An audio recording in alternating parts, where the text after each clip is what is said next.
Dear students of class 12, आज में short story का दूसरा चैप्टर जिसका नाम है एन एस्ट्रोलॉजर्स डे। आर के नारायण के द्वारा ये कहानी लिखी गई है। इसकी थीम को मैं शॉर्ट में बताने का प्रयास करूं। आर के नारायण एक बहुत ही अच्छे, बहुत ही फेमस शॉर्ट स्टोरी राइटर हैं। उनके द्वारा ये कहानी लिखी गई है एन एस्ट्रोलॉजर्स डे, ज्योतिषी का एक दिन। इसमें कवि इस चैप्टर के माध्यम से ये बताना चाहता है कि जो ज्योतिषी होते हैं वो साइकोलॉजिकल मनोवैज्ञानिक तरीके से इतने तेज होते हैं कि अपने ग्राहक को अपनी बातों के जाल में फंसा करके उनकी मनोदशा को समझ करके उन्हें कुछ ऐसी बातें बता देते हैं जिससे कि वे लोग संतुष्ट हो जाते हैं और वे उनसे अपनी रोजी रोटी कमाते हैं। इसी प्रकार की एक कहानी का वर्णन किया गया है इसमें, जिसका नाम रखा गया एन एस्ट्रोलॉजर्स डे, ज्योतिषी का एक दिन। इसमें बताया गया कि एक गांव में दो मित्र थे, साथ साथ रहते थे। टोटल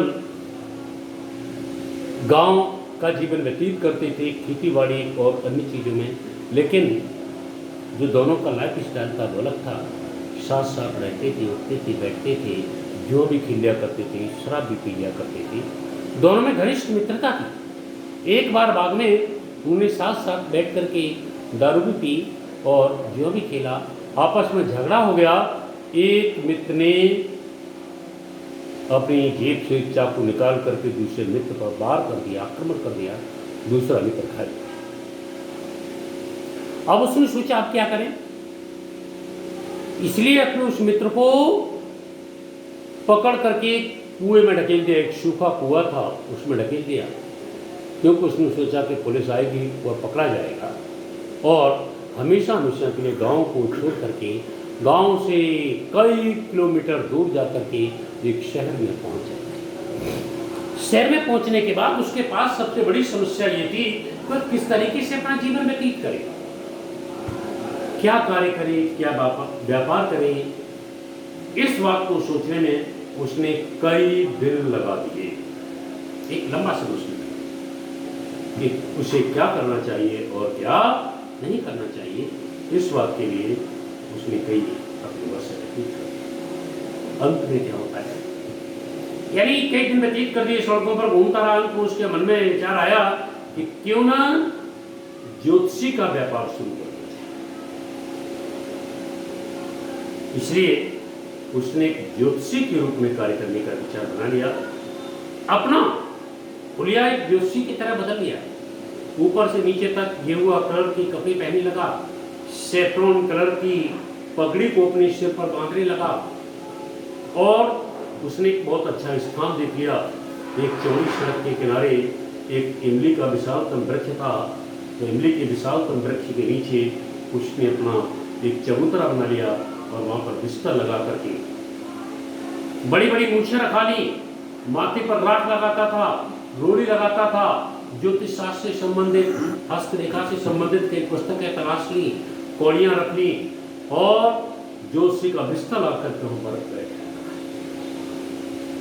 हालांकि उस सड़क पर इसी प्रकार के ढेर सारे लोग हुआ करते थे।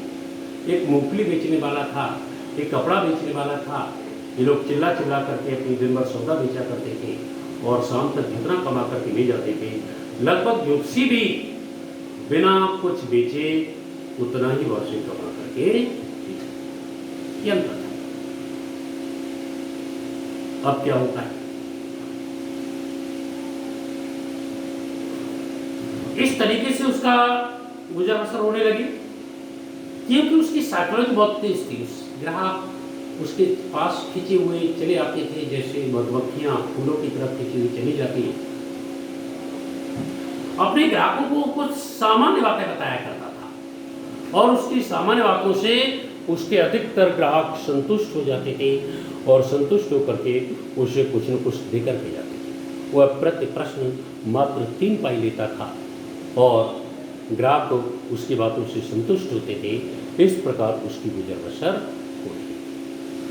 अब क्या होता है, एक दिन वही व्यक्ति जिसे गांव में वो घायल करके ढकेल करके भाग आया था, वही आ गया ज्योतिषी के सामने। शाम का समय था, वह अपने मित्र को ढूंढ रहा था जो उसे धक्का देकर के वहां से भाग करके चला था, उसे ढूंढ रहा था। अंत में उसी व्यक्ति से उसकी मुलाकात हो जाती। वह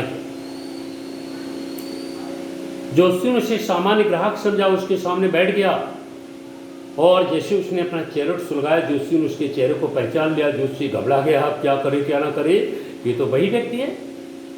अंत में ज्योतिषी ने उसे भी कुछ ऐसी बातें बता दी, वह भी संतुष्ट होकर गया, क्योंकि उसके बारे में सब जानता था। उसने कहा कि मैं जानता हूं एक बार तुम पर आक्रमण किया गया है और इतना बड़ा आक्रमण किया गया है कि तुम मरते मरते बची हो। चाकू से वार किया गया। इतना सुनकर के सामने वाला व्यक्ति एकदम आश्चर्यचकित हो गया कि ज्योतिषी तो बहुत विद्वान है, मेरे बारे में सब कुछ जानता है। अन्य बातें भी बता दी उसने, उसका नाम भी बता दिया कि तुम्हारा नाम गुरुनायक है। तो अंत में उसने पूछा कि क्या उपाय है। अंत में सामने वाले व्यक्ति ने उससे प्रश्न किया कि क्या मैं उस व्यक्ति को तलाश सकता हूँ जिसकी तलाश में अक्सर निकला करता हूँ। तो उसने कहा, ज्योतिषी ने कहा कि वह व्यक्ति तो मर चुका है, अब तुम्हें नहीं मिलेगा।